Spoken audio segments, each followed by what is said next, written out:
Video games have grown a lot in the last decade, from simple pixels to entire cities. From low poly objects to enormous worlds in high-res, 2K, 4K and even 8K at times.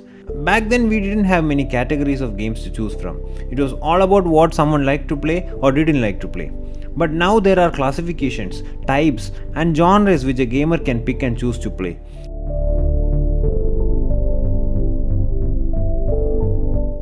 Hi guys, I'm Rakesh and today in RAD we talk about the different types of games. And this episode is about sandbox games. Sandbox games are often associated with huge open environments. The progression is entirely up to the player and he or she can pick and choose what they need to do. Gamers have minimal character restrictions and they are free to roam around and choose activities. Sandbox games often happen in an open world where the players have full access to the entire world from start to finish. So basically it's an uninterrupted and unrestricted exploration opportunity in a game, just like how kids used to build whatever they can imagine in a sandbox. We need to run! No, we need to fight. Back in 1984, the first sandbox game came out which was called Elite. In this game, the player travels to randomly generated galaxies, engaging in combat with enemies and trading resources in different planets. Freedom of play is the keyword in all sandbox games and players are given a lot of freedom to choose their destiny, if that makes sense. The free roaming, do whatever you want to do and choose your journey style of sandbox games has generated a lot of fans in the last decade. War never changes. Some of the typical examples include Sims, Grand Theft Auto titles, Minecraft and even Far Cry and Assassin's Creed titles. There are first person and third person sandboxes.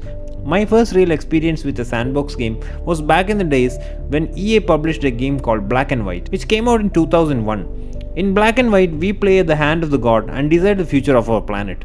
The immersive experience and freedom it gave to me was a little bit overwhelming for me back in the days.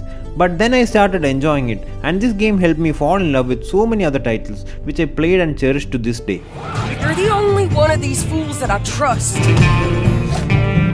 Special mention goes out to Zelda Breath of the Wild, which kind of justified buying a Nintendo Switch just for one single game.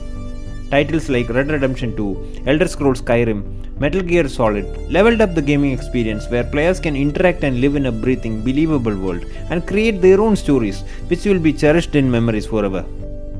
The scope of this genre blew out of proportions when the open sandbox became multiplayer. The future looks secure for this category, with titles like GTA Online still being one of the most played multiplayer sandboxes out there, and titles like Valhiem just taking the world by storm. From here on out, you're on your own. I want to cover one more important point in this topic, and that comes with a question. Are sandbox games and open world games the same? Well, the answer is yes and no.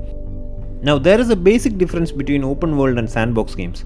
Open world games does not give you much power on manipulating the world, whereas sandbox gives you that power. A typical example is Grand Theft Auto and Red Dead Redemption 2. We play and exist in a world that will continue to go about as it does not matter what mission we are playing or what happens in our story.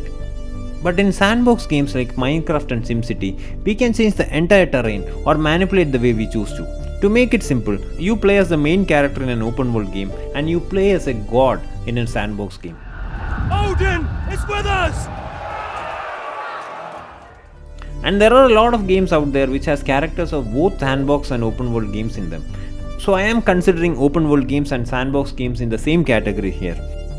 I have included my list of top 10 sandbox games in the description and I will leave links to them if you want to buy them and have some unrestricted fun. What is your favorite sandbox game? Do let us know in the comments. I will catch you all in the next episode of this series with another category of games. Happy gaming!